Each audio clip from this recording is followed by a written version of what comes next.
Hello everybody.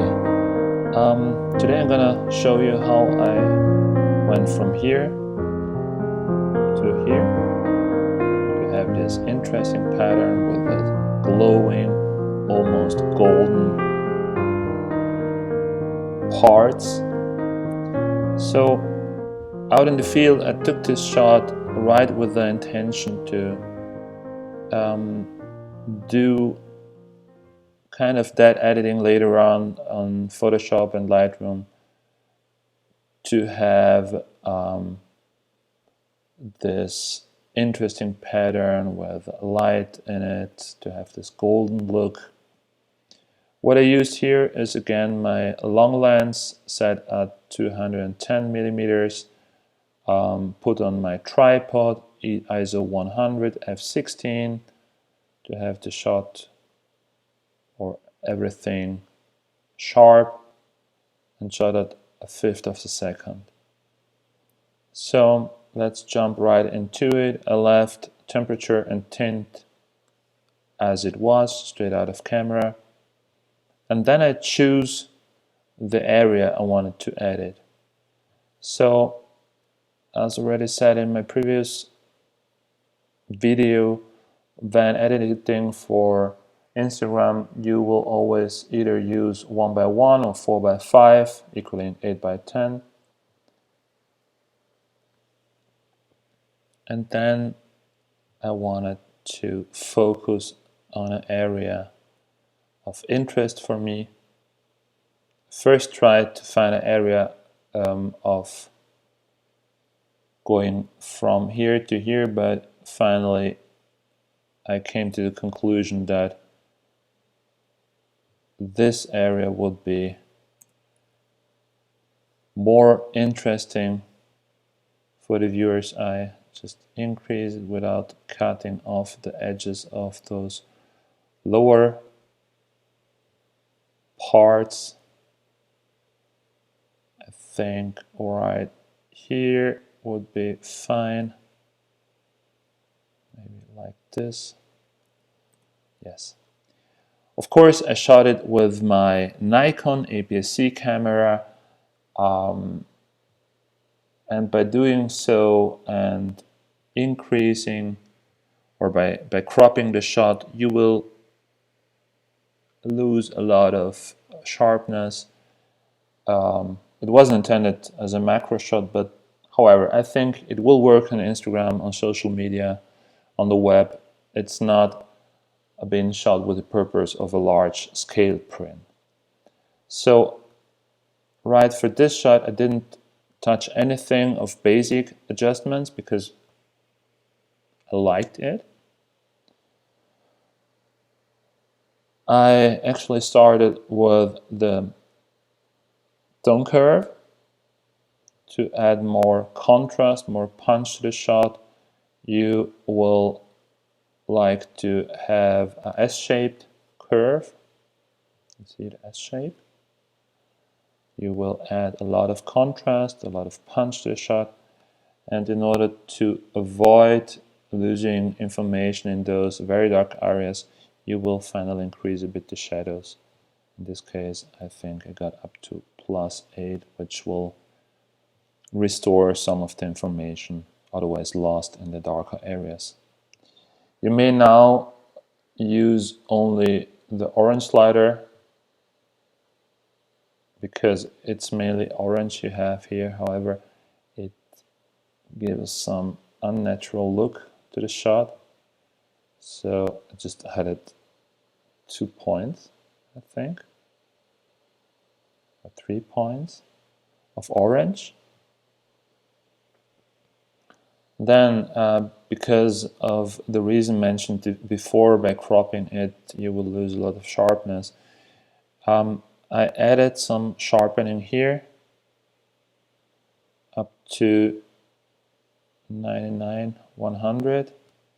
By adding sharpness, you will restore a bit of the texture. In this case, I wanted to increase the radius of, by pressing Alt and moving the radius slider, you will see where you will add the sharpening, or how, let's say how exact or how defined the sharpening will be. I left it at 1.9, and then with the masking slider, pressing Alt, I reduced the sharpening to those areas I wanted it to have. I didn't want it in those areas with less texture. I wanted it here, you see. Everything in white will be those areas sharpened by this step. So you will have the edges and the areas with a lot of texture sharpened. Then of course you will reduce a bit of the noise which you will have first by cropping a larger shot to a smaller one, and second by adding sharpness. So by reducing luminance noise, here you see it will become really smooth. You will like to move up the color noise reduction slider all the way up to reduce the false information you will get in the color. And something you will almost always have, especially in those areas of sharp contrast, is some color fringing, some chromatic aberration. I don't know whether we may find some here. I think, however, I will always remove chromatic aberration. So that's not a good example. However, there might be some parts with color fringing on the edges, and by always pressing this slider you will remove it. So that's almost all of the first part. And then finally use the blue primer saturation to add color saturation. Never use saturation, or you may use vibrance, but the best thing to do it in a more settled way is to use this blue primer slider right at the bottom of Lightroom. So keep it at, I think, 20. So that's all for the first step, and then what we may do is to add some light, some more light on those bright parts to have a more three-dimensional look. What you do now is edit the shot in Photoshop.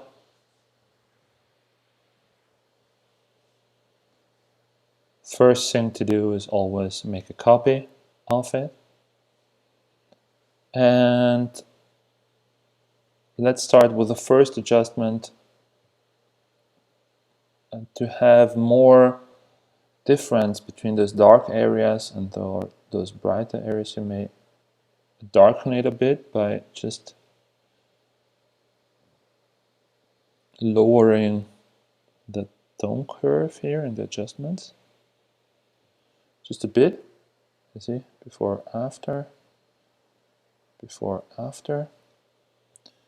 then press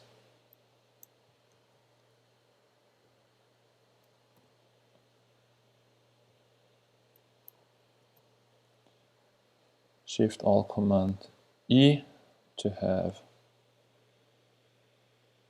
your next layer comprising all your adjustments so far. Then using the Tony Cooper's Rapid Mask handle, you first may add some brightness to a selection of luminosity. I think the lights 2 will be okay. Then go down to layer. So just to explain, it will add your modifications only to those brighter parts, very selectively. Then select dodge, and to have a matching color you may go down here, select a brighter area like this, so you will have the color match, but you don't want to have this dark orange. You will love to have a brighter orange with less dark in it. Select OK, and then keep the brush at, I think 100 will be okay, 0 hardness, and start with an opacity around 1920. It's normal mode, it's overlay, and then add just some brightness to those areas you want to have it, so it's a very settled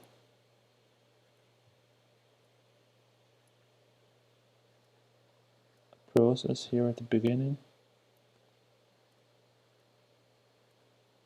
And what I always do then is just to copy my dodging layer, copy it, and as soon as I'm ready with copying, I will either remove one of those or combine them into one group, and then adjust the opacity of what I did with dodging and burning. So I think we can keep it right here. Then again, press Shift Alt Command E.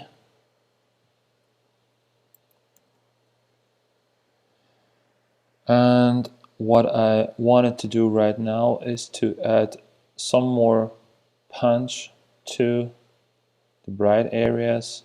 You may add some light with the dodging option right here in the TK action panel. Again, select the color you want. Let's stay here. Reduce the opacity a bit. And then just highlight those areas you really want to add some punch.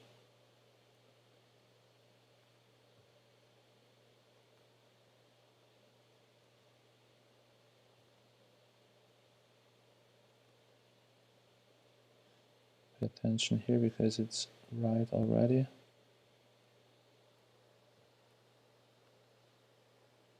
So you will notice it will get more and more a three-dimensional look. Yeah. So before, after. Again, Shift Alt Command E on a MacBook. Copy this layer, and right now to add more and more of a punch, you will like to add blur, Gaussian blur. In this case, I think around 20 will be okay. What I'm doing right now is the so-called Orton effect, and there are many ways to do it. I learned it from tutorials by Ryan Dyer, who is an exceptional artist and landscape photographer, editing in a beautiful way his photos. What I'm doing is going down with the opacity. So you will blur a layer, that's the concept, and go down with the opacity as much as you want of this blur. Then add contrast to this blur and then overlay this blurry or blurred layer with a non-blurred layer. I will show you right now how to add the contrast to this Gaussian blur layer. Press Command L for layers. Usually it is sufficient to go up with the darker Levis layer there to the histogram, where the histogram begins, and then go all the way down to the other end of the histogram with the light sliders. You see what it does? It does It adds a lot of contrast, a lot of punch. If you overdo it, it will become too bright. But I think by keeping it this settled, it looks quite good. So that's the previous layer. That's a blurred layer. You will see it loses a lot of sharpness and texture, but it has this painterly look with the addition of a lot of punch to the colors and light areas. What you may do to avoid losing texture in your darker parts and to have the Orton effect only added to your brighter parts is to add a luminosity mask selection. Let's keep it on 3 or 2. I think 2 is again doing well, selecting these bright parts, and then apply. So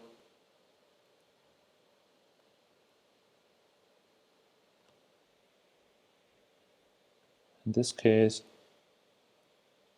it should apply your punch only to those brighter areas. You see?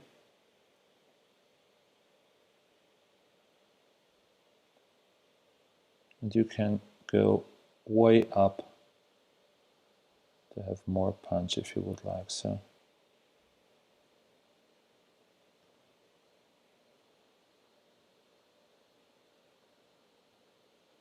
That's overdone. Let's keep it at, I think, 30%. Okay. Then Shift-Alt-Command-E again. You may have lost some contrast in the midtones. I always use Color Effects Pro from the Nik collection. And I think in this case adding some contrast, tonal contrast to the midtones will again restore some of the